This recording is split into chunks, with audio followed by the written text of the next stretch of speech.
what's up, Chiefs Kingdom? You're on another episode of Chiefs Focus Live. We got a special guest, Mr. Man, Joe Valerio. What's up, buddy? Oh, JP, Caleb, Quentin, great to see you guys. Thanks for having me on. Great to connect with Chiefs Kingdom. And, even though this off season is the off season, the Chiefs give us plenty to talk about, don't they? Man, they do indeed. You can't avoid the kingdom. I mean, it's crazy.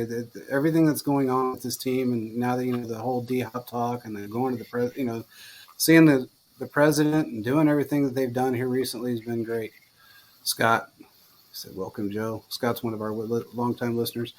Man, you played back in the day when I was around that team a lot.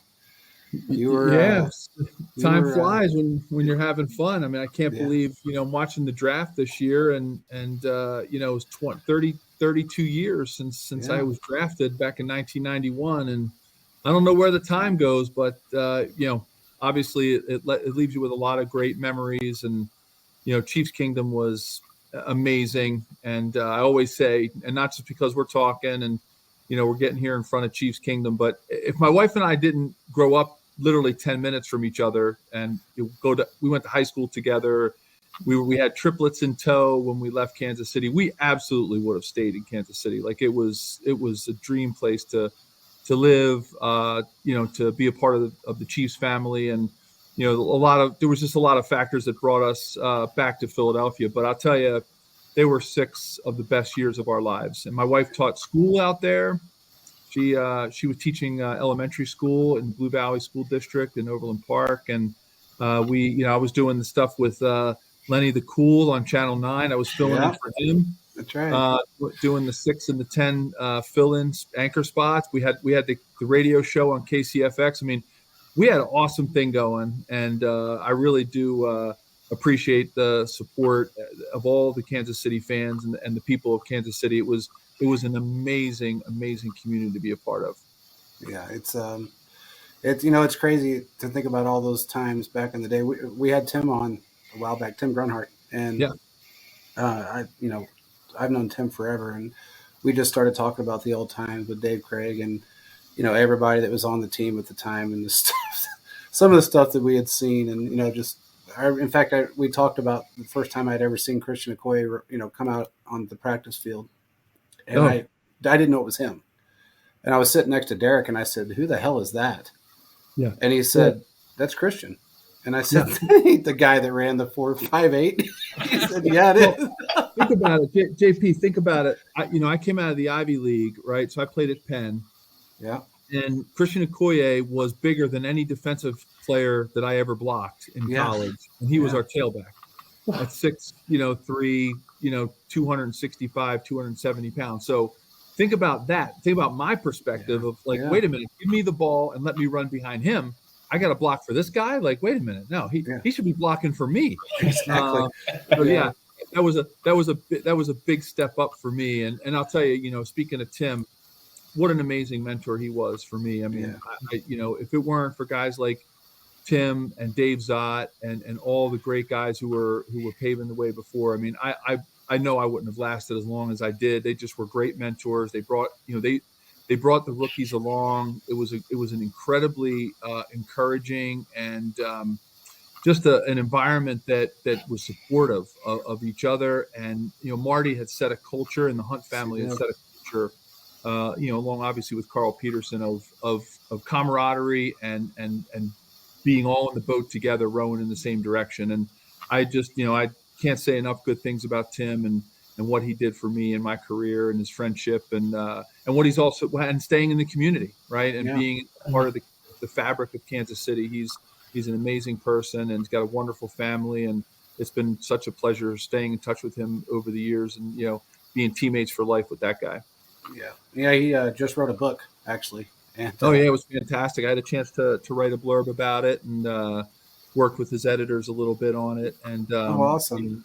So he's just an amazing guy. And the book is amazing. And Christian's got a book coming out as well. Yeah, which is really cool. And so I'll get to add a little bit to that because he was one of those guys that just was another special team. I mean, look, I know that this team today is amazing, and I do, and not just because I played in that era, but I really do feel like the Carl Peterson, Marty Schottenheimer era really did set the foundation for the rebuilding of Chiefs Kingdom. And, not just because I was a part of it, it sounds like I'm bragging about it, but, I just think that winning attitude, it just brought out the best in the community, the fan base, and I think it just set this organization on a path that brought it back to the glories of the Len Dawson and Otis Taylor and Ed Buddy days, and list Buck kind of could go on and on and on about all those guys. Yeah. I just think it was really a great group of guys who had really set the stage, I think, for the success that you see today, and have seen since then, right, all through the Dick Vermeil era and then the Haley era and everything that's gone after. It's been a really nice run for Kansas City for sure. It definitely has. Yeah, that was it was a good time back then. I tell these guys all the time because I'm the oldest one out of pretty much everybody. I think I double both, twice both their ages combined. But they Marty was a different guy, and I used to tell people all the time he was such a motivator, and he did it in a way that he had me wanting to run through a brick wall, and I didn't play football. I mean, I played baseball, but he was just that guy that you could feel yourself floating across the field at practice when he was telling, when he'd have one of his little talks with somebody, or he would, he was so philosophical about everything that he did. He always had a way of making you feel good no matter what you did. If you were doing something wrong, he still made you feel good. Yeah. Marty just brought a different culture and a different mindset to things. And he was such a great guy. I mean, he allowed me to hang out when, I was just friends with people. I wasn't anybody special, I was just friends with Derek and friends with JJ and a few other guys. And he let me hang out on the field, let me go to the games, and I got to hang out and have fun. It was probably the best time of my life, but that's great to hear. Yeah, he was. Marty was the kind of coach that the thing I respected the most about Coach was that he treated everybody the way they needed to be treated. He didn't put everybody into a. He didn't try. Well, what I should say is he didn't try to jam square pegs into round holes. He treated you the way that you needed to be motivated, and he knew how everybody's motivation and incentives worked, and he treated everybody differently. Which sounds unique because you're like, well, or sounds odd because you're like, well, on a team, don't you want to treat everybody the same? And that's not always the case when you want to build chemistry. You have to understand how to coach certain players, and he knew how to motivate people the way that they personally need to be motivated. And I really appreciated that about him because it showed that he took the time to get to know you, and he didn't just try to broad brush his motivation or broad brush his coaching style to meet everybody else. And I think that's something that I think Andy Reid does exceptionally well. Marty was very similar. I think he showed his flexibility in moving away from Marty ball into the West Coast offense when, they talked him into bringing Joe Montana in and bringing in Paul Hackett as offensive coordinator. And, that was a big diversion for Marty. He had built his career on Marty ball, right? Yep. And it was big backs, Ernest Biner with the Browns. It was, Christian and Barry Word with the Chiefs and big fullbacks. And, he pivoted, man. And I think that's what, Andy Reid probably has learned from a lot of coaches that the thing that I respect the most about Andy Reid is that he builds his playbook around his players, and he builds his players around his playbook, and he meets them everything in the middle, which he doesn't, again, using that analogy, he doesn't just take square pegs and jam them into a round hole and say, well, this is my offensive philosophy and you're going to fit it. Like, he doesn't do that.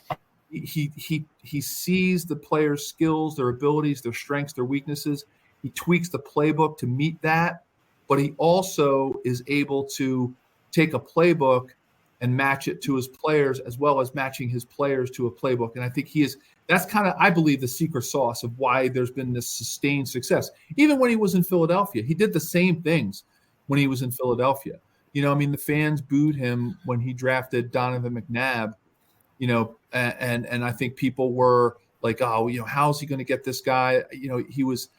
Donovan had a great career at Syracuse, but I don't think a lot of people thought he was going to translate to the NFL game.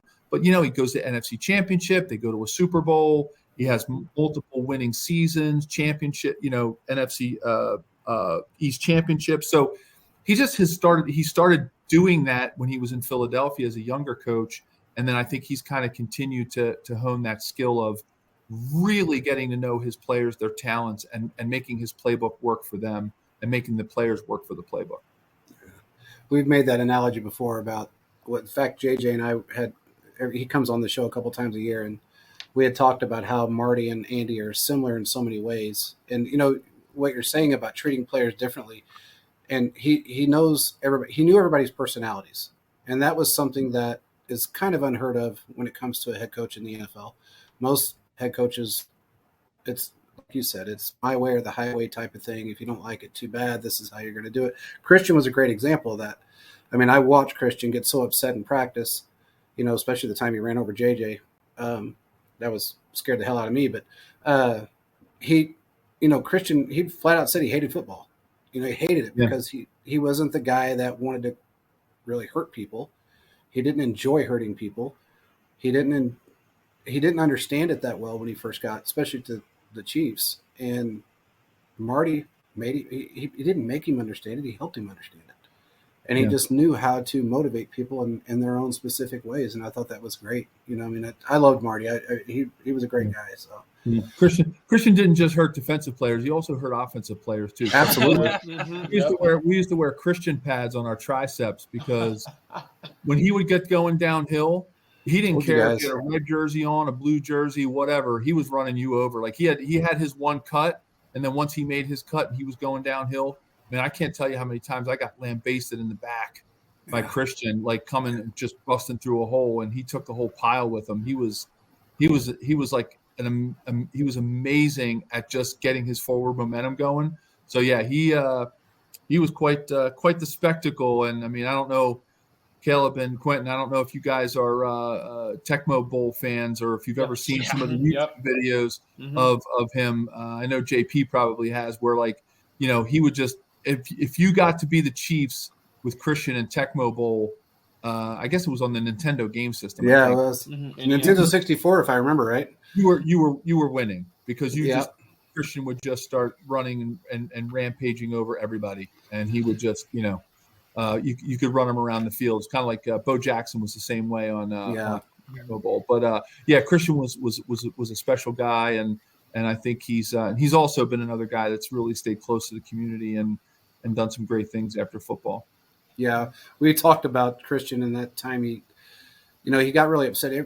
Marty was teaching him the handoff. Take the ball, cradle it, take off. Make your cut, do what you need to do. And he kept dropping the ball. It was when he first got there, and he'd get really upset and couldn't grasp it. And he pulled him off to the side and he said, "Chris, what I want you to do is when you get the ball in your hand, I just want you to run over anybody that's in front of you." Okay, coach. Man, he took off, and JJ was running protection, and he laid JJ out. And I mean, it was like a cartoon. I mean, it was like an indention in the field, and JJ was just laid out like this, and I jumped off the bench because I thought he was dead. I was just sitting there watching, and it was like, oh my God, he's dead. And his eyes were wide open and he wasn't moving for a minute. And they finally got him up and he said, "What happened?" And Christian's all upset. He was actually kind of teared up a little bit because he thought he killed him. And he said, "Man, I hate this game. I hate this game." And JJ said, "Chris, it's okay. But, look at my jersey. Don't run me over. Run everybody else over, Mm-hmm. I mean, he was so upset. Needless to say, neither one of them practiced the rest of the day. But that was the day that I knew he was special. I mean, that guy was special. So strong. Man, he was so strong. He was like an Adonis. I mean, just built like nobody's business. When he ran out on that field, I told Derek, I said, there's no way he's the guy that ran that 4.58. And he goes, he absolutely does. Watch when he takes off running. And he did. And I went, oh my God. I would be scared. I mean, if he was coming towards me, I would just move. I wouldn't even think about it. I'd just move. I'd just say, you know what, I'm done. I don't even want to be near this. Sure. Yeah. So I know these guys got some questions for you, especially Quentin. Yeah. He's been dying. Yeah. Okay. So come on, let's do it. Caught 4 touchdown passes in your career. As an offensive lineman in the 90s, that wasn't – I mean, even now it's rare to see the big man catching the football. How did you become the guy to catch the ball near the goal line? It's actually it's a really good story. So I was always the extra tight end. So even before Joe Montana came to Kansas City, I was always the third tight end who would come in on what we call tank formation, right? Short yardage and goal line. It was me, Jonathan Hayes, because we didn't really carry a whole lot of tight ends back then. Troy We had Stout, Keith Cash too, I think, at the time. Keith Cash, but he was more of like an H back. So they needed the extra beef to come in. So I would come in and be the extra lineman, tight end, report eligible. And I did that even in the early 90s before Joe Montana got there and Paul Hackett came. But I never literally it was come in, block. We barely threw the ball out in the open field on third down, let alone around the goal line. So Joe Montana comes in 1993, and Paul Hackett starts, installing the short yardage and goal line, and he says, "Hey Joe, I know you've played, tight end in the past, in short yardage and goal line. We're going to continue to use you in that position because again, the West Coast offense wasn't a big tight end offense either, right? So it was, guys like Keith Cash and Tracy Green. We had Derek Walker. I mean, they were big guys, but they weren't lineman types, right? So they wanted to keep that same motif of having a big lineman come in. So one day they decided they were going to put in a play where I went into about 5 yards into the end zone, 3 yards into the end zone, and I was a total dummy decoy. Like nobody. The play was not intended for the ball to be thrown at all, and there was a crossing pattern. I was like, Keith, Kimball Anders, he goes out into the flat. Keith Cash crosses one way, coming from the H back, and then like Derek Walker crosses the other way, or one of the wide receivers who might have been in that position. And I was basically there as a screen to kind of pick off any linebackers who might be if they were in man coverage, or to just take up a spot in the zone if they decided to play zone down in the goal line. And one day Joe Montana thinks he's going to have a little bit of fun with me. And he's, we ran this play in training camp a bunch of times, and nobody ever even looked at me to throw me the ball. And one day we're at practice and Joe gets it into his head that he's going to make a fool out of me and he's going to gun the ball at me and hit me with it either in the stomach or in the face mask. And he fires the ball at me after I had pointed to Keith Cash and JJ. I'm like, no, throw it over there. And so he's staring at me. And, Joe he didn't have a rocket arm like John Elway or, Peyton Manning, but he still had a pretty decent arm, right, for NFL quarterback, even at his advanced age at that point. And he fired that thing at me. And I don't think he knew that I had played basketball in high school. And I was also a catcher. And I actually didn't think I was even going to play football in college. I thought I was going to play baseball in college. I was recruited to play catcher in college. And so I stuck my hands up and I caught it. And, he was like, what just happened? Paul Hackett throws his clipboard up in the air and he comes running over. He's like, dude, you can catch. I'm like, I haven't touched one of these things since, 8th grade or whatever, other than, picking up a fumble or long snapping or playing center. And so Paul Hackett says, hey, Joe, he goes, you're going to catch a touchdown this year. And I was like, dude, Coach Hackett, this West Coast offense really opens things up if, guys like me, I became the wide receiver, right? So he decides to put the play in, and we're playing the Raiders. And, the thing about it was, Joe Montana's confidence level in his players, we had repped a lot and he had I would go out and catch, I would work out with the tight ends occasionally. And the guy starts to just develop a confidence in you. And when we called that play for the first time against the Raiders in 1992 or 93, Joe didn't panic. He didn't say, he didn't ask me 20 questions in the huddle. are you going to catch this? Are your shoes tied? Are your gloves tight? Are your pads all strapped on right? He wasn't worried. He literally, even though I was, 197 touchdowns short of Jerry Rice, he treated me like I was Jerry Rice. and he just was like, hey, fake 16 George, you slam on 2, let's go, break, boom, and we're off. And it's 4th and 1, and he doesn't have any problem with it. Like, and it just kind of built on it from there. And the thing that was really cool about those touchdowns is every one of them was in a really, really cool game. Like the first one was against the Raiders, right? What chief doesn't want to score against the Raiders, right? Yep. And so, like, it's Marty Schottenheimer Raider week, the whole mystique around all that. So, I open up with the Raiders, and to this day, I have an electric football. I'm a big electric football fan. So I have an electric football set with the roster or the lineup of all the players from the Raiders Chiefs, and I put the numbers on. That's I cool. got all the positions, and I have that. So the Raiders was great, but then you fast forward to 1994, and all of a sudden it's the Joe Montana, Steve Young game of the year, right? I mean, this is it, right? They've been waiting for this game ever since Joe joined the Chiefs for us to play. I can't remember. I'll never forget that game. September 11th, 1994, and we put in the play, and JJ gets tackled on like I want to say it was like the 3-yard line. And JJ, we always joked about that. He's like, man, Joe, you're so lucky I didn't get in on that play because he was about to score, and he got like shoestring tackled. And we run the play, and it's the first touchdown of the game. It's a beautiful sunny Sunday, and I'm scoring, a Joe Montana ball against, and it helps us beat the 49ers, who like basically dismissed him, and he had that crazy relationship with Steve Young. And it's like, what just happened? Like, did that really happen? And crazily, both of my parents were at that game and at the 49ers game as well.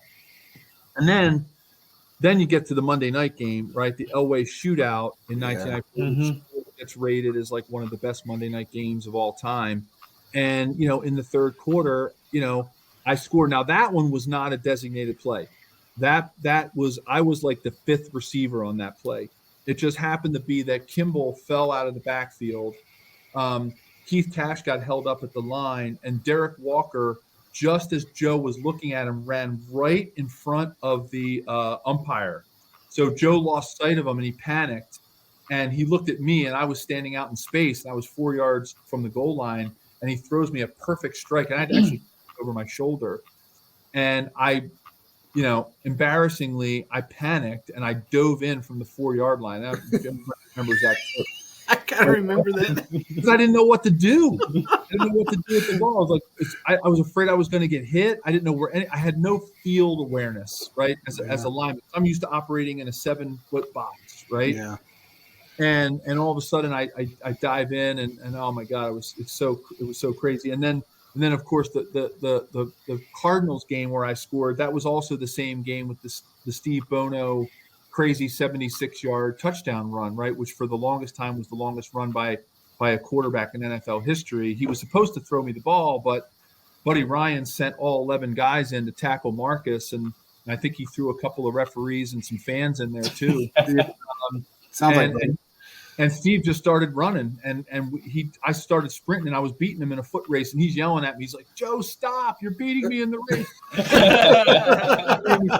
He's like, "I can't let a lineman." He's like huffing and puffing. He's like, "I can't let a lineman beat me." And so I like turned around, and I started running backwards, which I think embarrassed him a little bit more than me actually beating him.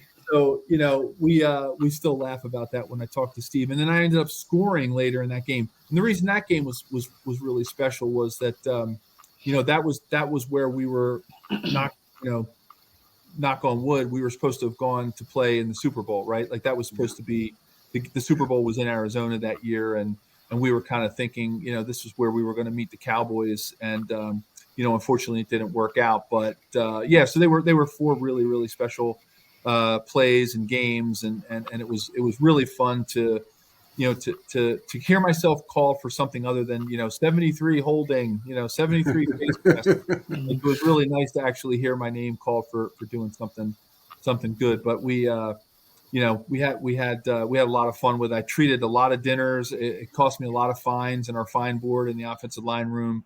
I had to take the quarterbacks and the linemen out every time I scored one. So I don't think I made much money those weeks.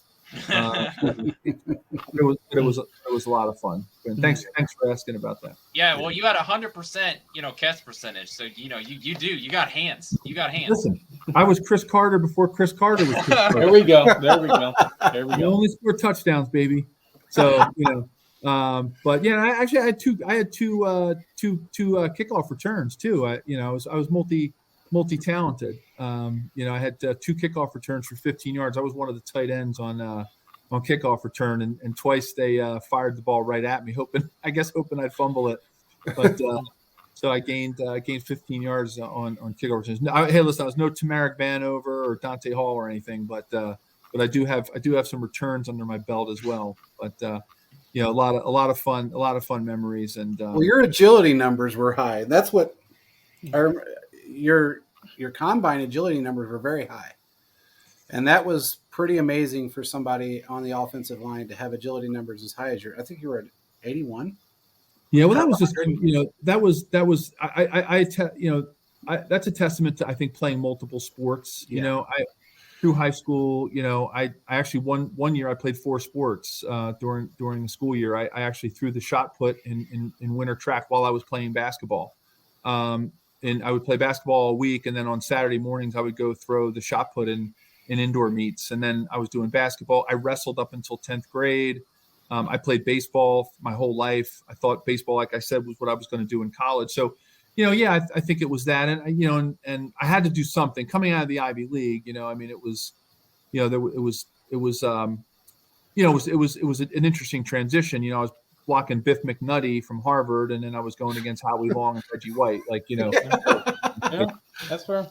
So I had to do something, and I felt like my athletic ability I was hoping would help me propel me into the next level, and trying to be sort of a new breed of lineman that could be a little bit more agile. I had to, right, because I didn't have the right competition. I mean, I remember Neil Smith.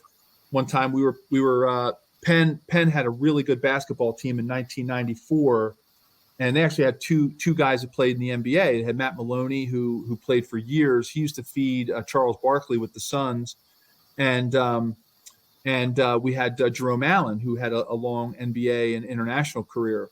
And I knew that they were a really loaded team, even for the Ivy League. And they got a just because they were in the Ivy League, the Ivy League always, we saw what Princeton did this year, right? Is what, like a 15 seed or 14 or whatever. The Ivy League always gets low. They always get those low seeds because of the competition. And but I knew this team had it. And Penn that year, I believe they got an 11 seed, and Nebraska got a 6 seed. So Neil Smith was feeling really confident. He's like, hey, he comes up to me. He called me little buddy. So he goes, hey, little buddy. He goes, I hear we're playing each other in the tournament this year in March Madness. I said, yeah. He goes, you want to put a little money on it? Absolutely. I said, about $100. He goes, all right, $100. You're feeling pretty good. I said, yeah, I'm feeling pretty good. And he goes, you guys are an 11 seed. I said, yeah, I know. He goes, well, Nebraska's a 6 seed. I said, it's okay. I'm good. and so Penn goes and wins that game. So he comes into the locker room on Monday for workouts. We're down at the workout facility in the off-season workout program. And he goes, hey, little buddy. He goes, here, first of all, here's your $100.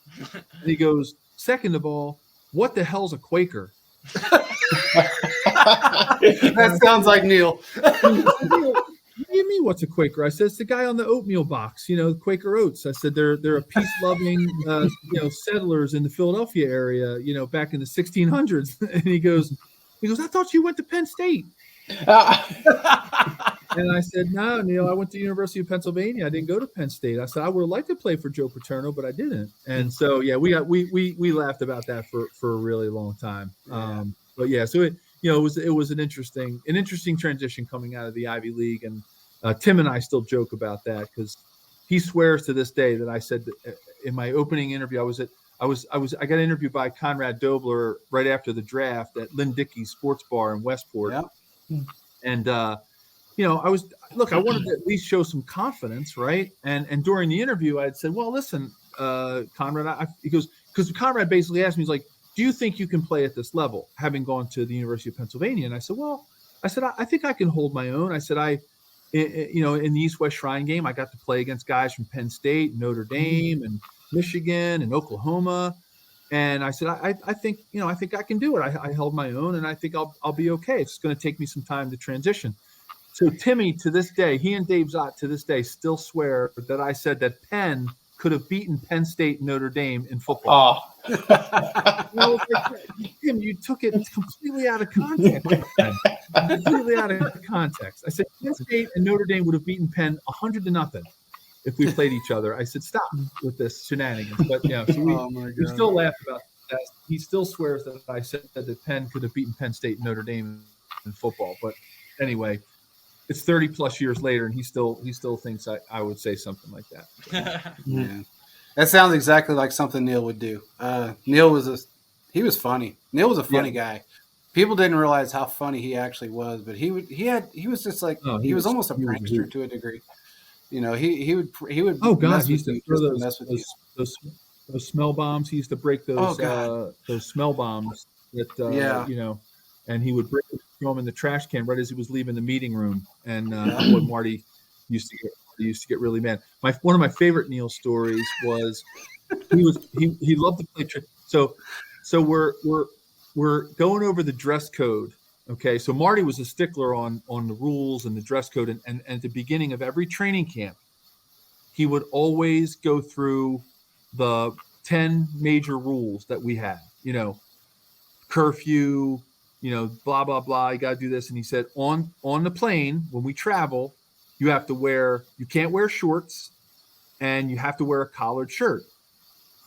Right, so everybody's like, all right, whatever. Like most of the linemen wore polo shirts and jeans, right? Because we're linemen, we don't know what we're doing, right? So fashion wise or whatever. But Neil wanted to play a trick on Marty, so he says to Marty in the meeting, he says, "Well, coach," he says, "right now there's this whole fashion statement. It's called a bandit collar, and it's like a dress shirt, but it doesn't have flaps on it." He goes, "Is that considered a collared shirt? Can we wear those?" And Marty's like, what are you talking about? Like, what's it? So then he starts this whole hullabaloo, and everyone's like, oh, man, we can't wear bandit collar shirts. Oh, and everybody's yelling, and like Marty's like, stop it! I don't even know what one of these shirts is. So Neil did it just to get a rise out of Coach Schottenheimer. So he really was. He was a lot. I mean, Neil was literally one of my favorite people in the earth. I mean, he was such a fun guy. Yeah, he was a blast to be around. I mean, he did some crazy stuff. I mean, like you said, I mean, the stink bombs, he lived at Spencer's. It was like he loved Spencer's. Yeah. And he would go there purposely. He would buy cans of fart spray. Yep. And, you know what I'm talking about? The cans of, I don't know if you guys know, but I know Joe would know. They sell cans of fart spray, and it's just such a rank smell. But he would spray that stuff on your back as you're walking by. That'd be a problem. Just a hot shot like that. And then, you go on by, and people are like, what the hell's wrong? It's coming off this guy. And he'd be in the back laughing because he just thought it was funny, Yeah. That was just Neil, man. He did some crazy stuff. But unbelievable player, great human being. I mean, like I said, one of the best people I ever met. He and Derek, the charitable stuff that they used to do and the generosity that they showed in the Kansas City community were absolutely amazing. I mean, they used to dress up as Santa during the holidays, and I mean, they weren't just. These guys weren't just doing it for show. They really did it for real, and they made a lot of people's Christmases, and they were almost generous to a fault. And we talk about Derek all the time about that. He was so concerned with everybody else. It was unheard of. I mean, people used to say certain things about him, about his kids and this and that and the other. But I got to tell you, I mean, I know his kids, and they all. Not one of them has ever said my dad was not there. He did everything for everybody all the time. It didn't matter who it was.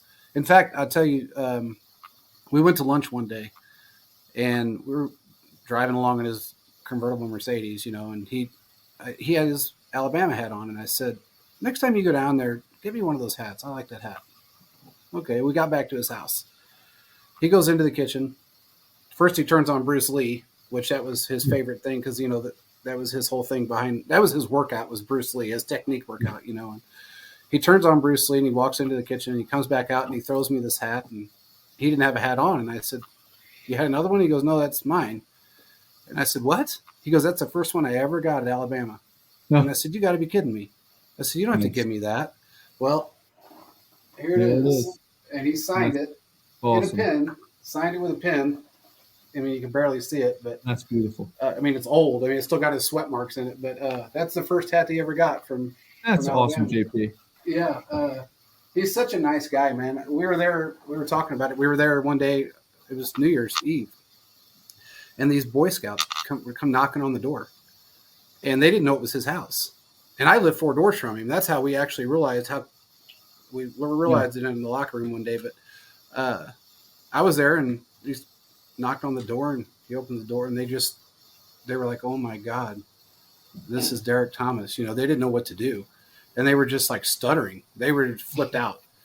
And they were collecting for the Boy Scouts or whatever they were doing. And he said, "JP, you got any money?" I said, "Yeah." "Why?" He goes, "Well, I don't have any cash on me." I said, "Well, all I got is $100 bills." And he goes, "Okay, that'll do." Yeah, there you go. So I pulled out a $100 bill, and he goes, "Here you go, kids. Have a good day." I mean, he was such a nice guy. I mean, he says, "I'll pay you back." I said, "Don't worry about it, man. You do enough for people. I'm good." I said, "I don't need the $100, that bad." And he said, I'm going to give it back to you. And one day, out of nowhere, he comes up to me and he goes, "Oh, by the way, here you go." And it was this little tiny, it was like like one of those little tiny gift cards that you see on like a thing of flowers. Mm-hmm. And I thought, what the hell is this? I opened it up. It's a $100 bill all folded up in there. I said, I don't want this. But that was just Derek, man. I mean, that was just how he was. He was a good.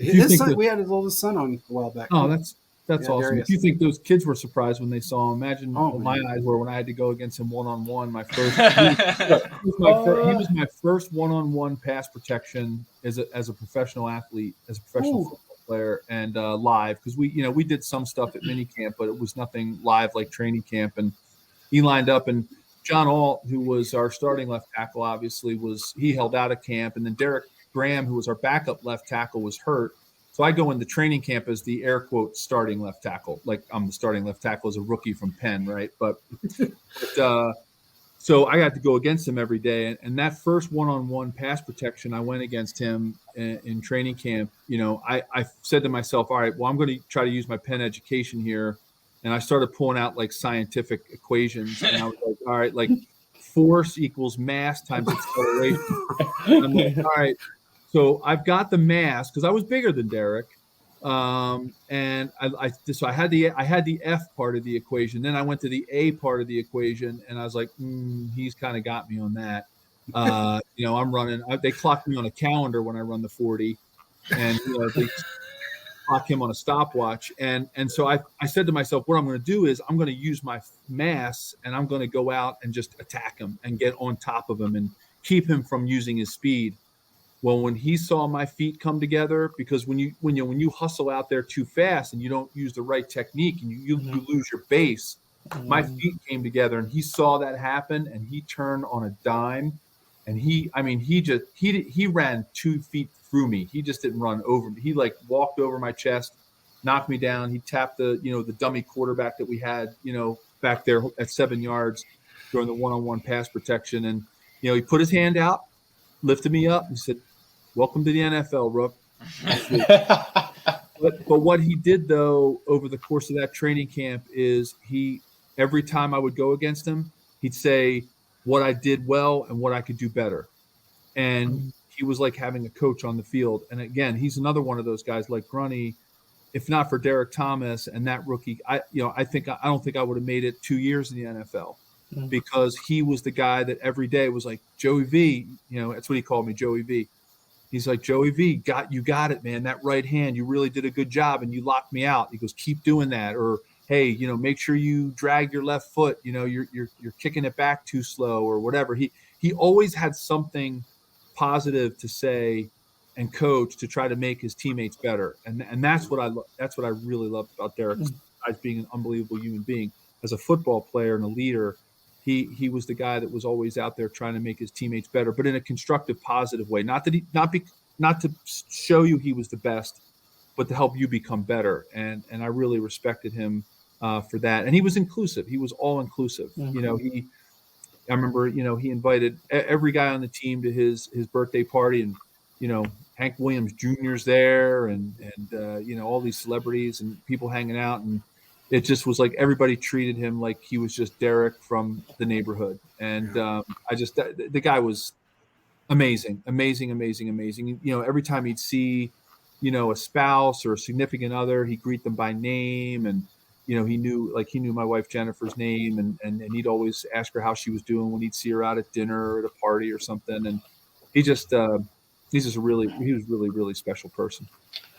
I used to tell these guys about his technique and how his mindset was, because he always used to tell me, you don't have to be the biggest, you don't have to be the strongest, you have to have the best technique. And that's what his mindset was when he played the game.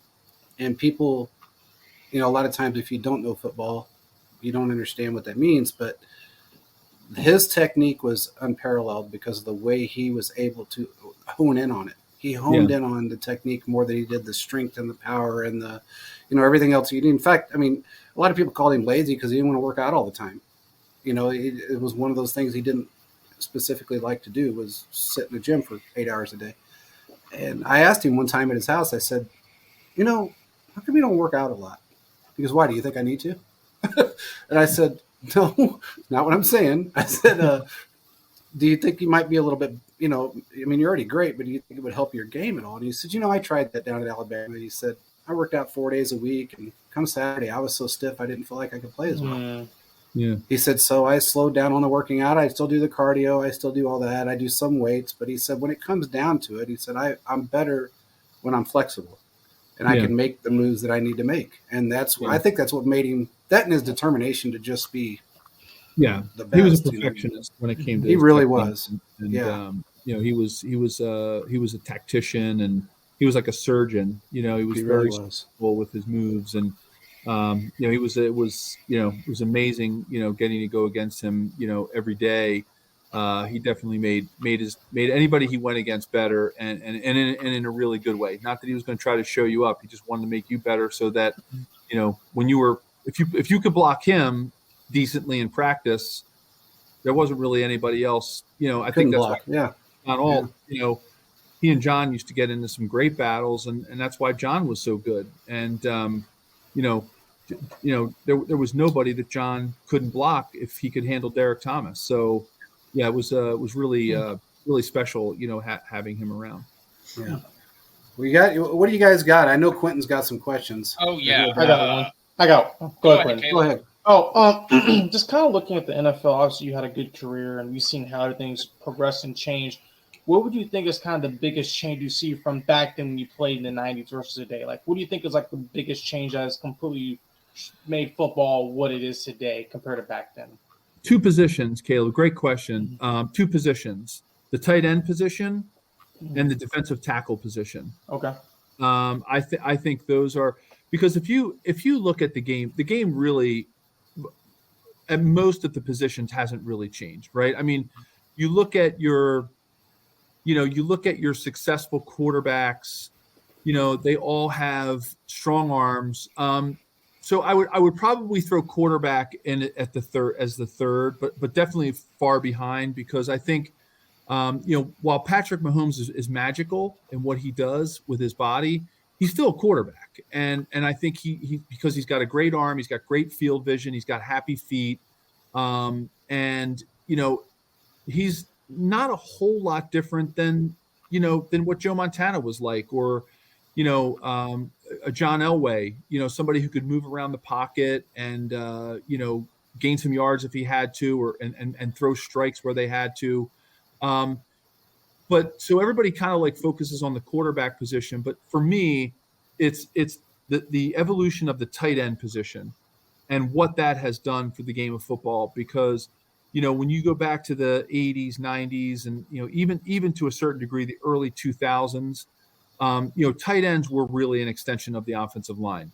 Yeah, you had some guys who could get out and catch, and we had them. We had them. Derek Walker and Keith Cash was more of an H-back. Jonathan Hayes in those early years of the Chiefs he was like an extension of the line. He wasn't a huge pass threat. Could you hit him over the middle? Absolutely. But I think the ability to have like almost like a fifth wide receiver out there, or technically like a fourth wide receiver, if you're running a 3 wide receiver set with a tight end, I think it's just the size, speed, agility, and pass catching ability of tight ends, along with some ability to still block and be an extension of the line. I think that has opened up playbooks for offensive coordinators tremendously. It's just given them that extra threat that defensive coordinators have to think about.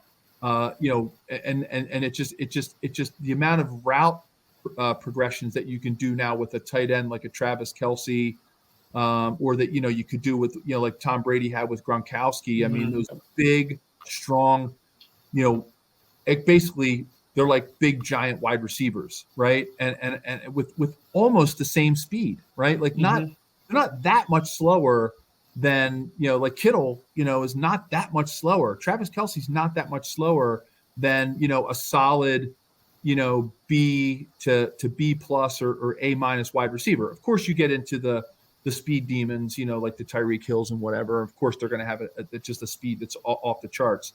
So anyway, that was a long answer to a short question. I think it's tight end, the evolution of the tight end game, and the evolution of the defensive tackle. Because when you look at what defensive tackles can do these days in disrupting the middle, I mean, you got guys that are 6'3", 6'4". Chris Jones, perfect example, 310 pounds. Some of these guys are human wrecking balls at 350 pounds, right? Think about this kid that the Eagles, drafted from Georgia, right? They're human wrecking balls, but they're running like 4.6 40s. Like, what the hell? How does that happen? Right? Yeah. So the speed combined with the size, how do you single block a guy like that? Right? How does an offensive guard block, Chris Jones by himself? You don't. So now it's forced the offenses to double team, run more zone, stay pretty much away from the middle of the field, right? If you really think, when's the last time, you really saw an NFL team gash you up the middle, right? Everything's happening off tackle. It's happening now with the RPO. And I think offenses have developed because of the defensive tackle and the inability to block them one-on-one, because it frees up linebackers, right, to make plays. And if you've got 2 big defensive tackles in there who can clog up the middle and can pass rush, it just throws your offensive game plan into a tailspin. So I think those two, for each side of the ball, I think those 2 things have probably developed more than anything, because pretty much Calumet, everything else, D-backs look just like D-backs when I played, other than the pads being a lot smaller. Right? I mean, Albert Lewis used to wear like offensive lineman pads. Kevin Ross and those guys, but like other than that, I mean, a D-back's D-back today as they were in the 80s, 90s, 2000s. I mean, wide receivers look pretty much the same. I mean, J.J. Burden looks pretty much like every small, fast wide receiver that's on an NFL roster. How many times have I said that, Caleb, that I think he would transition into this era so easily because of his speed and his size. It'd be no problem for him. And then you can do it. Like, I don't want to waste your time, but like I could go position by position, linebacker, defensive back. That's what you're saying. Right. The other thing I think that's changed too, Cal, now that I'm thinking about it, and I don't think it's because of anything that's developed, is the lack of a fullback game. Yeah. Right. I mean, you just don't, for whatever reason, teams just moved away from, what we would call like an ISO fullback game where, you had, a 2-back set, and then you would leave the linebacker isolated with nobody on them, and then you would just run a fullback right at him, and then hope that your tailback could make a cut off of that block. That kind of game just went away. The lack of fullback, and obviously the Chiefs are seeing that this year with having no fullbacks on the roster at this point.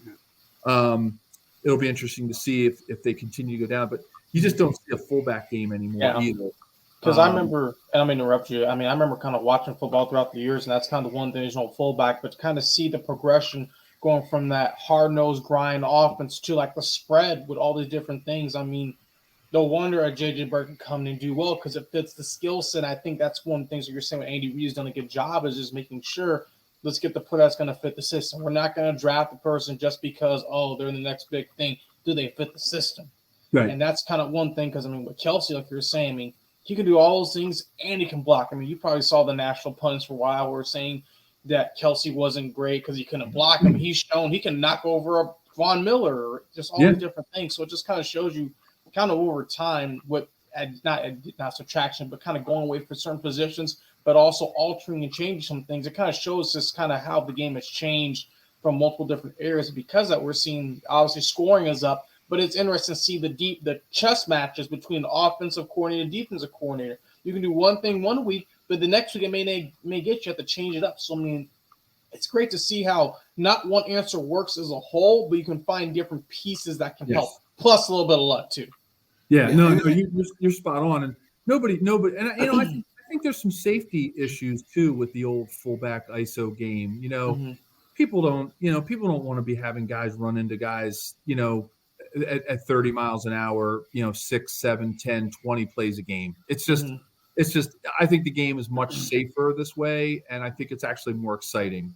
I really do. I think it's more exciting for the fans. I mean, look, everybody always goes back to the old school, 6 yards in a cloud of dust and, how football and all, but I really love the way that the game is developed. I think it's a lot more exciting for fans.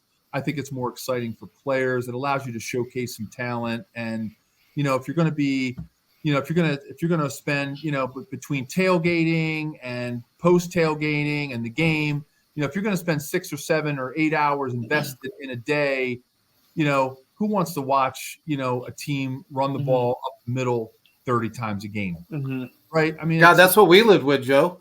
I mean, Marty would run on 4th down. He didn't care. I mean, he just until Joe came, Marty didn't care about passing the ball. I mean, that was not something that he wanted to do. He didn't believe in it as much as other teams did, and we watched it day in and day out for all those years until Joe came, and then he didn't have a choice. I think it was in Joe's contract. Look, you got to let me pass. It's kind of one of those things. This is my game, so you got to let me do it. But it was such a different, and what you said about defensive tackles, now you notice like guys like Chris Jones, they're moving them around. Yeah. So you'll see Chris Jones in the middle, and then all of a sudden he's playing edge. Yeah. Because, the matchup's there. And they see something that, okay, well, this is a good matchup. Let's go this route and let's flip-flop. And it's so much different. You didn't see that much versatility in players back in those days. You were kind of an anomaly because you played versatile player, but a lot of guys weren't back in those days. I mean, they just, whatever their position was is what they played. And that's Yeah, I think Caleb, you hit on it best when you said it's become a chess match. I think back in the day, football was a game where, like, while we did watch a lot of film and we did, our study and we tried to match up as best we could against other teams, you pretty much had an offensive game plan. And you hope that the defense didn't have the right game plan to stop you, right? I think to use your analogy again of like a chess match, like I think back then coaches were only thinking maybe one move ahead. They're thinking, all right, if they're going to line up in this formation, they're probably going to do this, so let's put this defense, and then it kind of ended there. I think today. With the minds of some of these offensive and defensive coordinators and the way that they've grown up with the game, it's like they're thinking like 5 moves ahead. You know what I mean? And it's like they're thinking like, all right, let's think about what we're going to run, not just this series or this series, but that series, in the middle of the second quarter as we put in this personnel and we try to pull out this play out of the playbook. I just think the chess match, and I love that, Caleb. That's a great – It has become a chess match. Football has become a chess match, which I think is really exciting for fans, to watch the coaches kind of battle mentally on the sidelines. Yeah. Well, like you said, JP, trying to get the right matchup on the field. Well, I think that has actually made the left tackle position more, or the right tackle position more relevant and more on the same level of the left tackle, because you're having your best defensive edge rushers not just line up on the left tackle anymore. Yep. You've got your guys that you're saying, look, for the offensive line to win, I need all 5 of you to successfully block your man. For the defensive line to win, I need one guy to get through. Yep. And so all you're searching for is now it's a matchup-based game. It's why we're seeing offenses, wide receivers. It used to be if you're the Jerry Rice of the world, if you're the Calvin Johnson of the world, you're on the outside. That's it. End of story. You're one-on-one with this corner all day. Now we're seeing the best offenses in the league are putting their wide receivers in the X, the slot. They're lining them all over the place. So I think it's just becoming, and we're moving all of our players, because for one play to be successful, we just need one guy to make a move. And so the best coaches put your players in the spot to be able to take advantage of that. Yeah, no, that's a great point, Quentin. And I think that's we were talking about that. Jeff Fedotin and I were talking about that on our Believe in Chiefs podcast. And, we were kind of mentioning how that same sort of philosophy that teams are throwing out there is that, because I know there's that controversy right now with the Chiefs, right? Who's going to play left? Who's going to play right? I don't think Patrick really cares. I mean, Patrick, and again, the way that the quarterback position has developed, that, Patrick almost to a certain degree, I feel, and this is my own personal opinion, you guys can certainly differ on it. I feel like Patrick gets pressured, not gets pressured more. I'm sorry, he gets flustered more by pass rushes that come from his right than come from his left. Absolutely. So I think it throws him more if the right tackle is getting dominated, I think it throws him off more than if then he's worried about some blindside, hit from the backside. First of all, the guy's got eyes in the back of his head, so it's irrelevant. Anyway. Yeah. But because he just has a sixth sense about where players are on the field.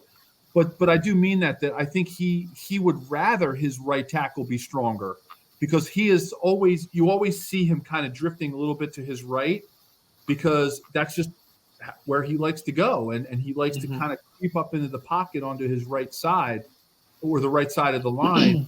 And I think it's actually more important that with Patrick Mahomes that your right tackle doesn't struggle. Because you've always seen, like when Andrew Wiley had struggled, right, when he was learning the right tackle position, it was always more of an issue than when Orlando Brown was having issues on the left.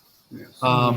Because other than the ankle injury when he got attacked from the backside, but that was kind of a freak thing.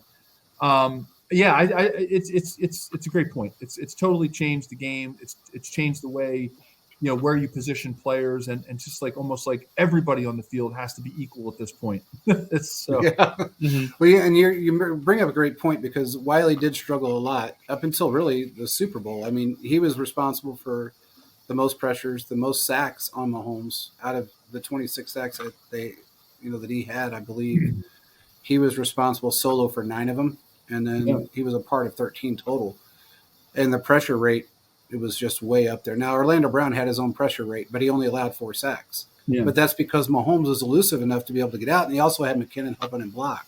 Yes. And McKinnon, he's the ultimate blocker as a running back. I mean, I don't know if I've seen one block as well as him in a long time, especially for a guy his size. Yeah. He's not a big guy, but he's a hell of a blocker. I mean, he takes on the blocks. But I agree with you 100%. I mean, you can almost plug an average to above average left tackle in to be okay, but the right tackle side, you really have to hone in on somebody that's going to be strong. And for everybody out there that wants to know, that's probably why they gave a right tackle $80 million. Yeah. I mean, if you really think about it, I mean, right tackles don't pull that kind of money, but he did. But I know he's a versatile player, and I know he can play both sides. But again, that's a lot of money to pay somebody that's predominantly right tackle. It was crazy because I don't think our roster, even as late as 1996 in my last season, I don't think our whole roster was making $80 million. Yeah. Yeah. That revenue stream has gone up, and will go up even more. It's insane to think about. If you were a premier, I'm talking like if you were a premier offensive lineman back then in the early to mid 90s, I mean, those guys were making $900,000 a year. Yeah. So crazy how the not that that's great money, but like I'm talking that was the premier player. Where your average salary back then on the offensive line was probably $300,000 a year, which is crazy. That's what like practice squad players are making today. It's crazy. Oh, exactly. Yeah. I mean, you got guys on our team right now that are. I think the lowest paid player on our team is $750,000. Yeah, it's wild. I mean, it's cable contracts, TV contracts. How the NFL has become the new America's pastime. The NFL season never really stops. Even now, when now we're talking about mini camps and all that stuff, it just seems like there's always something going on. So the draft, the combine is on 24/7 on the NFL Network. It's just one thing after another now that which is great. I think it's awesome. It's great. Yeah, especially when the Royals suck. Yeah, unfortunately, yeah.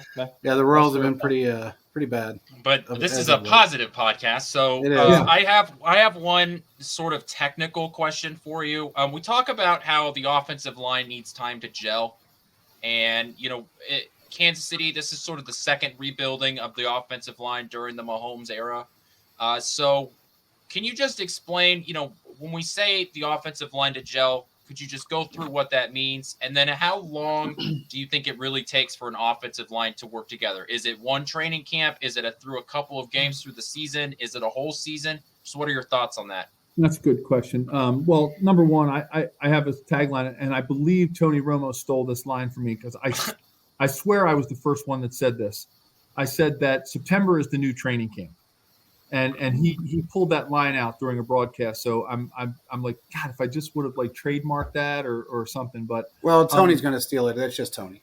Yeah, those Cowboys. So I think it takes games. I don't think training camp is physical enough these days, and I don't think there's enough hitting, Quentin, for a line to gel at training camp. I really don't. I don't think they do enough contact in full pads to really get it. It takes that, what I call the new training camp, which is the first 3 to 4 games before a line is really gelling. And here's why. I mentioned earlier that there's a lot of double teaming that goes on these days, right? And especially in the run game. So let's take a look at the run game first.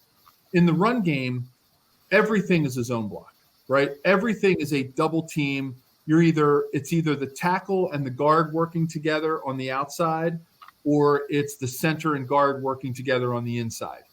And when you want to double team a player, like I want you to imagine, let's picture the center and the guard and the linebacker behind a defensive tackle. Okay, so picture that there's 4 guys, and somehow you've got those two guys have to block those 2 guys. Okay, so when the guard and the center go to block the defensive tackle, they actually literally have to get their hips together. And I coached offensive line for 11 years at the high school level, and this was a drill that Alex Gibbs, who was my offensive line coach, taught us. Is I would stick a body pad between the guard and the center, and I would stick it in there as they were coming together. And if that pad fell on the ground, it meant they weren't getting their hips together close enough. I mean, that's how close you have to get your hips together to double team a defensive tackle in today's world. Okay. Wow. And so what you want to do is you want to get your hips together and make a wall of 600 pounds of dude, right? So because that's the only way you're blocking that 350-pound defensive tackle that runs a 4.6. And so when you get your hips together and you start pressing that guy, who's going to come off on the linebacker? Okay, if the linebacker goes over the top and scrapes over the top, it's probably going to be the guard that comes off, and then the center is going to overtake the defensive tackle. If the linebacker shoots inside, then the center is probably going to come off, and the guard is going to stay on the defensive tackle. Can you picture that in your mind's eye? Yeah. So if you don't rep that and get that muscle memory time and time again in live reps, you can't simulate it. You can't emulate it with no pads on. You just can't. Mm-hmm. And it just takes repetition. And I think that's why it takes offensive lines a while to gel. And then think about it. So now think about that blocking scheme, right? You've been practicing, and all of a sudden your right guard gets hurt. And now you got to bring in a right guard who you haven't been repping with. Bam, it throws everything into a tizzy, right? Because now you got to get that repetition again together and that. And it's no different in the passing game when you're trying to pass off stunts. So like picture a guard and a tackle. Okay, this hand is the guard and this one's the tackle, and they're blocking two guys, right? A defensive tackle and a defensive end who are rushing up the field. Well, those, a lot of times they run stunts, right? So the defensive end will shoot inside and the tackle will loop outside. Well, you've got to learn to pass each other off, right? So if I'm blocking the defensive tackle, I have to pass him to you, and then now the tackle has to ram in and take that guy while the guard takes the end that loops inside. Until you were on the same level, and if you get off on a level, you're going to get split in pass protection. So something for your listeners to like watch for, as they're watching games, is watch those. Anytime you see a double team, see if they're able to maintain that hip connection where there's a smooth transition of going to the next level and being able to block the other player that you're double teaming with your buddy. So I don't know if that helped or hurt or gave you some insight to it, but that's why it's so important. And that's just one example of some offensive line play that happens between a guard and a center on run plays and a tackle and a guard on pass plays. Don't forget, there's 20 other blocking schemes that you have to run, traps and pulls and different things. So it's the only group on the field where you've got 5 guys, and sometimes 6 if you count your tight end, and sometimes 7 if you're working with a back in pass protection, that have to work together in one fluid motion. And it's the only thing. Like everything else is one-on-one, right? I mean, everything else is coverage and different things like that. You got to get 5 to 7 guys working together in conjunction. And that's why it's so difficult to gel. And that's why it's so hard when you have a couple of holes in your offensive line that it can just throw everything out the window and really create a lot. Just think back to the Super Bowl loss. Yeah. Yep. I prefer not. I prefer not to either, because it was really a lot of that game fell on the shoulders of the offensive line play or lack of offensive line play. Yeah. And that was a perfect example of, missing pieces and how an offensive line not gelling and why it takes so long for it to gel and how it can fall apart really quickly. And 2 things you brought up, I mean, especially with the Super Bowl, I mean, you're talking about your first group is out completely. We lost Jeff Fisher in the last game of the playoffs, AFC Championship game. Then you're down to basically your 3rd and 4th string linemen. I mean, that was a rough ride for those poor guys because they really didn't know what they were doing out there.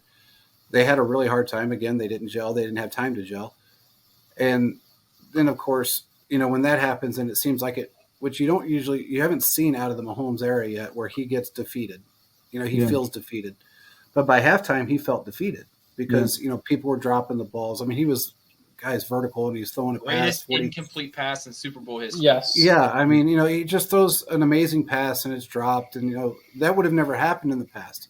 You had Chris Conley out there making catches in the prior to, in the 18-19 season that were phenomenal because he figured out where Mahomes was going to be. Mahomes would make his eye movement, his foot movement, or whatever it is to put a guy in a position. And they knew how to get open. Well, it just broke the entire team down at that point. It was kind of like how the 93 season went. When Montana got knocked out that day, I mean, that was like a balloon deflated. Yeah. Hell, we were there. I mean, we saw it. It was it was the worst day in Buffalo, my only time in Buffalo, and I hated it. I was just miserable that day. But it was just you can feel that difference. But what you said about training camp and even OTAs, especially training camp, back in the day, these guys don't realize it because they didn't see it a whole lot. And I tell them all the time. I mean, it was 2 different teams on the field. You had the offense and you had the defense. Even though you played for the same team, there was fights out there that I just stood back and went, why the hell are they beating the hell out of each other? And I never understood it. Helmets go flying and people beating each other up. And it was part, and they were in pads and they were really they're simulating a real game, and they don't do that as much now. In fact, if at all, I guess the last week of training camp they pad up, but it's still not the same as what you went through back in the day. Nowhere near. I went 13. We went 13. My rookie year, we went 13 days in a row of full pad 2-a-days. Yeah. So yeah, I mean, it was no joke. Yeah, and that wasn't. It wasn't just. I used to hug my toothbrush at night and cry and just lay Yeah. there. If I weren't a rookie, I probably would have quit. Yeah.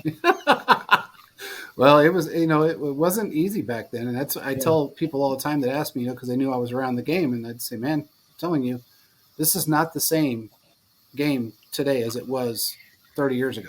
Yeah, 30 years ago, you saw helmets flying, you saw guys beating the hell out of each other. And then at the end of the day, they were, on game day, they were the best of friends, but of course, not during practice. Yeah, Caleb and Quentin, we walked to school uphill both ways. I made the argument that if and when the NFL adds that 18th game onto the schedule, that they need to add more padded practices back into the offseason, just because you are losing so much of that preseason time. That if you're really going to move, if you're going to lose another preseason game, you need to add some padded practices. Yeah. And I don't know this for a fact, but I have a thought that maybe some of this non-contact injury stuff we have is also due to a lack of just being on the football field. I don't have any evidence to back that up. I feel the same way, buddy. I feel the same way. I don't think players are as conditioned to take hits and to take the sustained hitting that happens throughout the course of the season, because their bodies don't get used to it from just beating each other up. I know that sounds really counterintuitive, but I think you're onto something. I mean, again, I don't have any data to back it up either, but I do feel the same way about that players today are not conditioned to take on the physicality of the game, because your body just would get used to it. Yeah, you were sore as hell when you were beating each other up for 13 padded 2-a-days in a row at training camp up in River Falls, Wisconsin, looking for, we used to go on Wednesdays, we used to go play the lottery.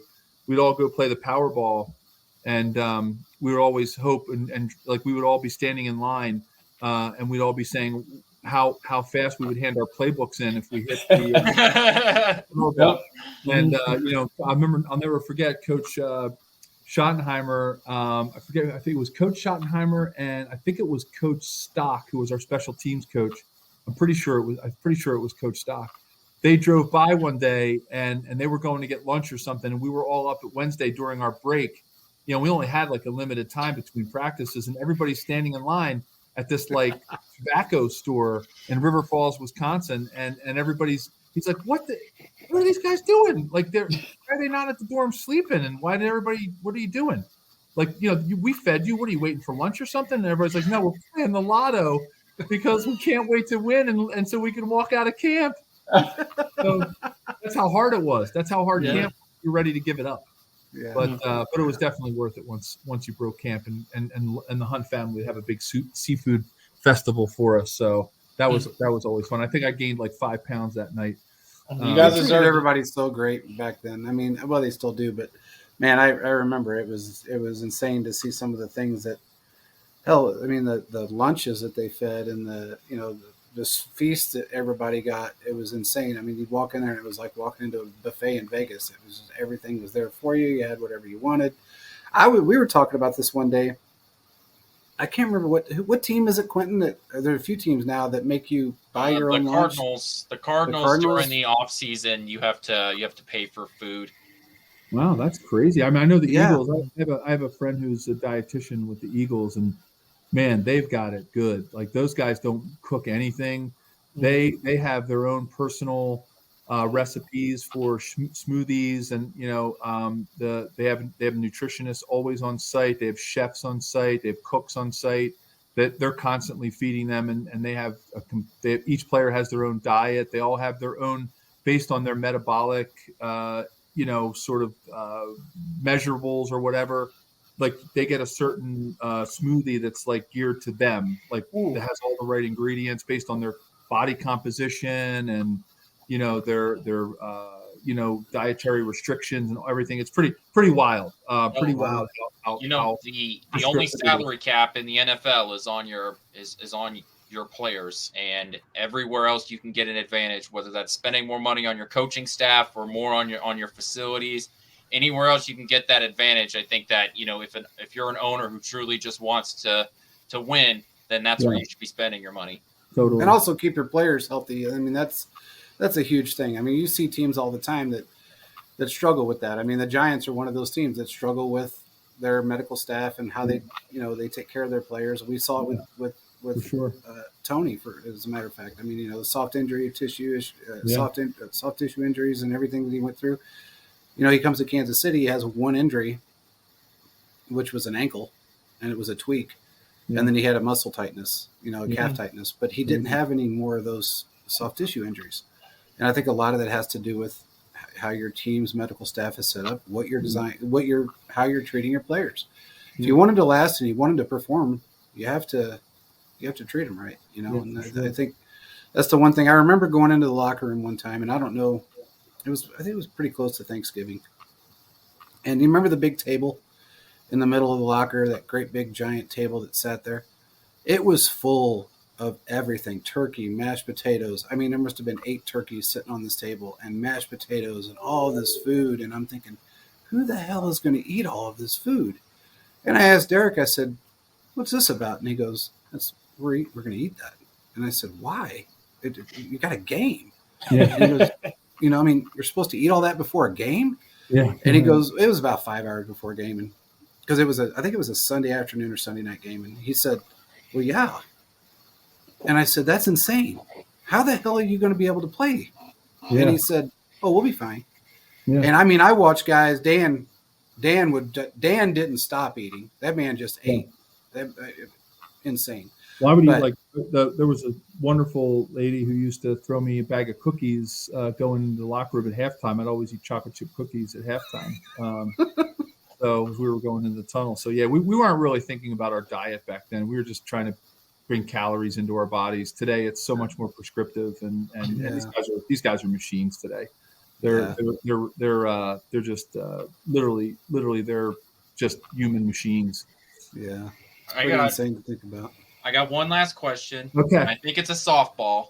Okay. Who was the best trash talker, either on your team or that you went up against? Oh, no doubt, Chris Dolman. That's immediate.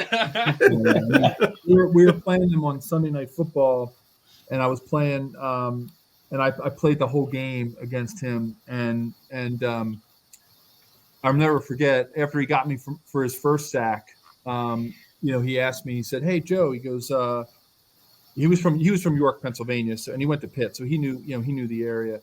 And he goes, you went to Penn, right? Not Penn State. And I said, yeah, Chris. And this is on the field after he beat me for a sack. He goes, well, I guess all your frat buddies back at Penn are saying you went to Penn State now. Oh, wow. So it gets better. And now you got to remember, this was like 92, right? So there wasn't a whole lot of televised games, right? You were lucky when you got on television, right? Yeah. We happened to be playing this game on ESPN, and he gets me for the second sack, and he says to me, hey, Joe, your parents have cable? So, I mean, it's not like brutally, it's not like disgusting trash talk, but it was the kind of trash talk that just made you literally want to rip his helmet off. Right? Yep, I can see that. And my favorite thing, it wasn't me trash talking, but I'll never forget. We were playing the Raiders, and they were beating us by 3 touchdowns. And I was in that game. I started the game at center. And then on third downs, I would go play. We had a ton of injuries. Grunny was out, and I started the game at center. And on third downs and passing situations, I would go out and play right tackle. That's how damaged we were. Oof. So I'm going against Howie Long the whole game in pass sets, and it was like I said, we were down by 3 scores. We were throwing the ball every play, which we weren't great at in 1992 anyway. I mean, Dave was a fantastic quarterback, Craig, but he was not he wasn't a gunslinger. And so at one point Howie, I was literally like at one point I drug him down by his belt. At one point I tackled him, I horse collared him, I grabbed him by his wrist and drug him to the ground. And referees didn't call anything because I think the referees wanted to go home and have dinner because they knew this game was over. So Howie never complained. Like Howie was the kind of player, he was uber professional, right? But I think he got really frustrated on one play where I like literally tackled him. And so he goes up to the umpire and he says, "Mr. Official," he said, "73 held me on that play and got away with it." I walked up between him and the official and I said, "Hey guys, listen, with all due respect, I'm holding Howie on every play and getting away with it." And I walked back to the There we go. There we go. So, it was fun to have those conversations out on the field, and they happen. Like, you hear now it's easier today with the directional mics and, the sound bites and everybody's got the mic. They're all mic'd up and everything. But yeah, it was fun. It was fun to get to know players and trash talk a little bit. And, I'd say that the Chiefs trash talker, I'd say probably was Dale Carter. Yeah, Dale was a mouth. Dale loved to talk. Yeah, he was probably the one that I remember. He was always yammering at somebody about something, offense, defense, didn't matter, special teams. He was giving somebody, trying to get them out of their game. Yeah. But he was damn good at it. I'll tell you that much. Yeah, he was. He would jack with the water boy. He didn't care. He would trash talk everybody. Yeah. He was a funny guy though. I liked him a lot. He was a nice guy. But yeah, that's funny you say that. I was thinking that's a good question, Quentin, because I was kind of wondering who he would say. Because I've heard guys like JJ would always talk about like, he said Dion, I think. Yeah, Dion was a big mouth. All these guys that he played against, were big trash talkers. But we heard a lot of John Randall, and he was. Like we practiced against them every year. We would go up and we would go to Mankato, Minnesota, and we would scrimmage against them for 2-3 days at a time. And it was a nightmare to have to go against those guys like for 2 or 3 days because their motors were him and between Chris Dolman and John Randall, they were. And Keith Millard. Those guys, they had a fantastic defensive line, so nobody was taking any plays off. So you couldn't even brother-in-law with anybody, which was always nice. You could do with your own guys. Like, hey, I'd say to Neil Smith, "Hey, Neil, my right shoulder really hurts today. You make me look good, I'll make you look good." You can kind of just scrap it up. But when you're going against fresh guys, and they're all trying to make the team, it's like there's no brother-in-law going on. Yeah. So, yeah. That's good times. Well, what do you think of this Patrick Mahomes situation? What do you think of this team, man? I love this team. I love that they have a chip on their shoulder. I love that they seem to, right now this offseason, obviously most of the prognosticators and the betting lines and things have them looking at as the sort of the class of the AFC, but I like that there's doubters, even though they've had the success. I think it motivates this team to prove something every time they're out there. Not that they ever would. They're all uber professional, and I think they all have the intrinsic motivation to be successful. But I do like that added extra chip. I love that. I love that like teams like the Bengals right now just can't get their feet out of their mouths. Just as far as like everywhere they turn. It's another, knock on the Chiefs and we're better than you in this way and that way. And go ahead, keep saying it. It's just more bulletin board fodder, more Twitter fodder to motivate the Chiefs. So I love it. I love that they're going into this as almost like, Super Bowl underdogs, which is fine by me. Well, they play so much better. It seems like when they are doubted and they are the underdog. And you're right. The Bengals just can't stop. Their players can't stop. Their mayor can't stop. Nobody can stop. Yeah. It's kind of insane to think about how I think often the Bills have learned their lesson. I think the Bills have kind of kept quiet. It only took us 13 seconds. Yeah, exactly. They're not going to be jawing anymore about the Chiefs. I think it's now it seems like the target's coming from the Bengals. And then you've got the Chiefs, the Bengals, the Bills. I got to tell you, I think the Jets might pull a little something. This year they've been quiet and not quiet, but they've quietly succeeded in the draft. Thank you, Joe. They've gotten Aaron Rodgers now. I think, but I'll tell you, once you get past like the Ravens, the Bills, the Bengals, and the Jets, holy cow! I think the AFC just falls off a cliff. Yeah. So, and I think the NFC is not much different. You know, you got the 49ers, the Eagles, the Cowboys, and then you see some Everybody big tops else. there too. Yeah. So I think this season is going to be a season where you're going to see a lot of mediocre football happening at a certain level, but you're going to see some majorly high level football happening at the top level. And boy, did the NFL know what they were doing with this schedule, right? With the Chiefs playing the Eagles, the Bengals, and the Bills all in one season. I mean, that's insane. So I think, and plus you got, and they got to run the gauntlet through the AFC West. So, I think it's going to be a really good. I think it's going to be a really good season for everybody. I think fans have a lot to look forward to for sure. It's pretty amazing when you think about it.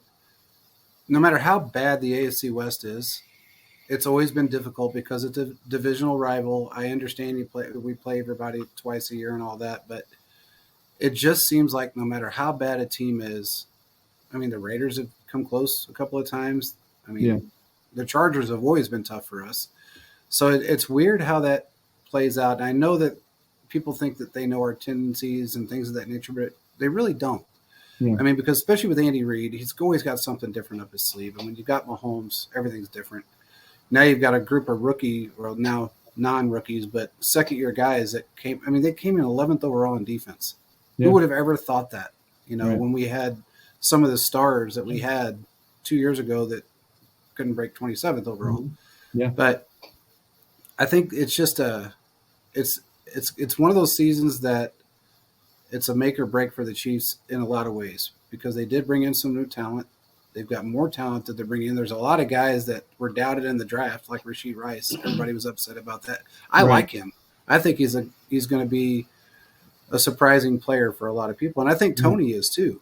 I think Tony. This is probably going to be Tony's breakout year. I think he's going to really show some people some things. So, anyway, I just wanted your thoughts on what you thought about this new group of this new era of the Chiefs. I mean, it's so different than it was even 7 years ago or 8 years ago, with Andy Reid's group. Yeah. Alex Smith is a great guy. He just one of those guys that couldn't get you over the hump right there, but man, Mahomes takes chances, those Brett Favre chances, but doesn't have nearly the interceptions or the mistakes. And it's pretty insane to see somebody play as well as he does. Special. He really is. So I've never seen a quarterback in my life throw a curveball with a football, and he can do it. So, and he can also throw a slider with it, and that's pretty insane. I mean, I don't know if that's normal. And I don't know how his arm can take it, to be honest with you, as hard as he throws a football. But he just does it. It's crazy to think how good he is. Yeah. I don't know, Joe. We've taken up a lot of your time. This has been awesome, guys. I appreciate it. Let's do it again. Hey, man, anytime.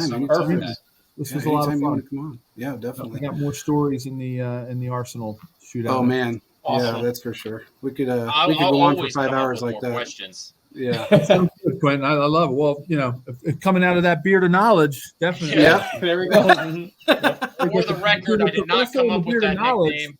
It was given to me because when I first started on the show, I was like, and through the season, I was like statistics. That's what I just did as I was coming up with statistics. And then the second part of my name, which I won't even give it, I won't even read it, is because I don't think that the Ross brothers are going to make an impact in the wide receiver room. Neither one of them. And he doesn't even think Justin Ross is going to make an impact. So that part of the name was also given to me without my permission. One day it was just thrown on there, and I didn't notice. I did it in the middle of the show, Joe. Yeah, I didn't notice it until late in the show, and I was like, that's there now. I love it.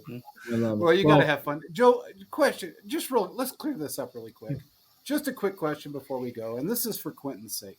Now, if you're looking at a spread offense that we have, okay, and you know the game better than anybody.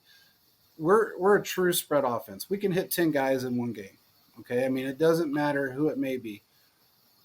If you have a player that steps onto the field, no matter if it's week 1, week 17, in the playoffs or the Super Bowl, if that certain player is an impactful player to help us win a Super Bowl, win a playoff game, win a regular season game, is he still an impactful player? Even though he may not do much during the season, he just happens to have 3 or 4 great games, good games, helps us, makes a, game-winning touchdown, whatever the case may be. Is he an impactful player, or is he just just this guy that may not make an impact at all?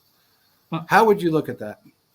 I think that's the beauty of this team. I think that's the beauty of what really great teams are, is they find the right time for players to be impactful.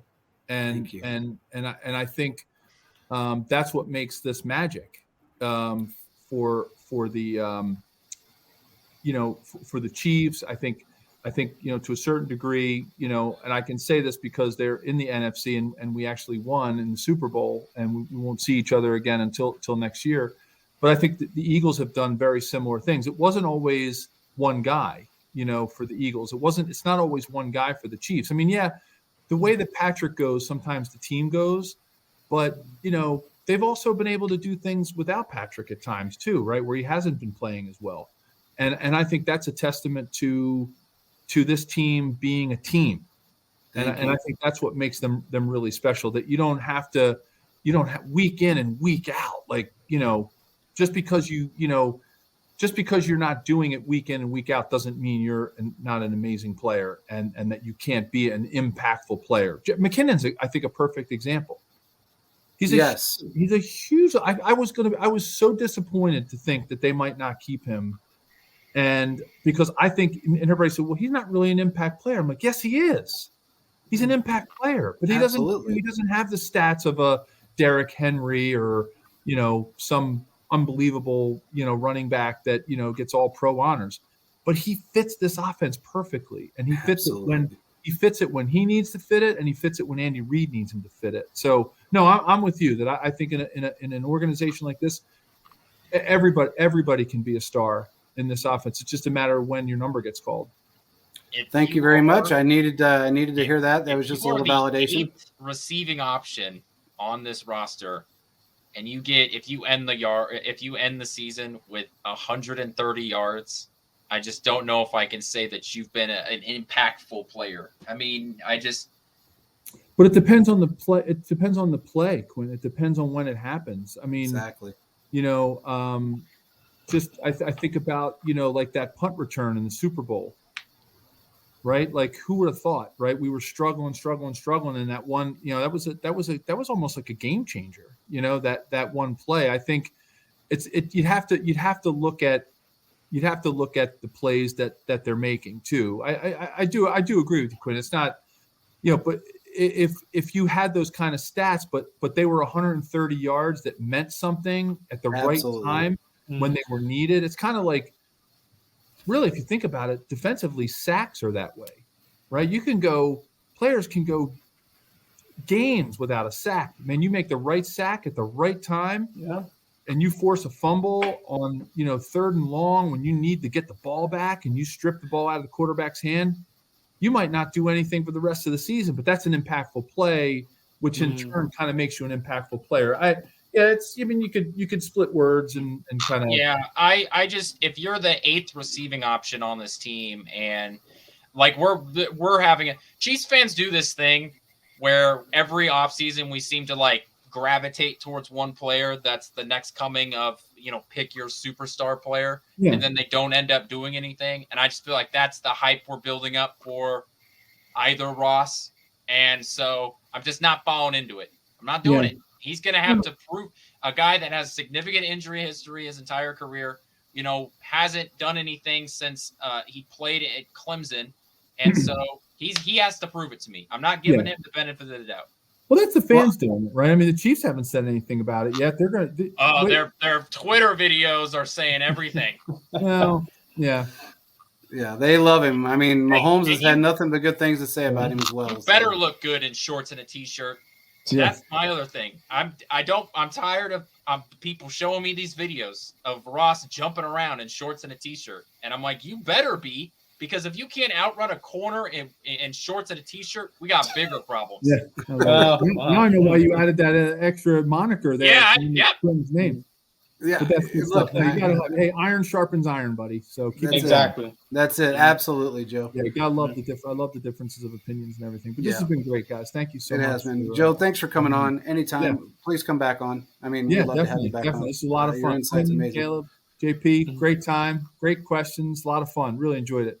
Well, next time we'll talk about a lot of old time stuff that Okay. went on back in the day. That sounds All good. right. All right, guys. Man. We'll Have a appreciate it, wonderful Joe. night. Thanks so much for having me on. You too, man. Thank Thanks. Yeah. Bye. Have a great night. That was nice to have Joe on. And he validated my 130 yards. He validated one of Quentin's points too. So he did. It was a tie. But here's the thing. I mean, he's right. Here's what I look at the most.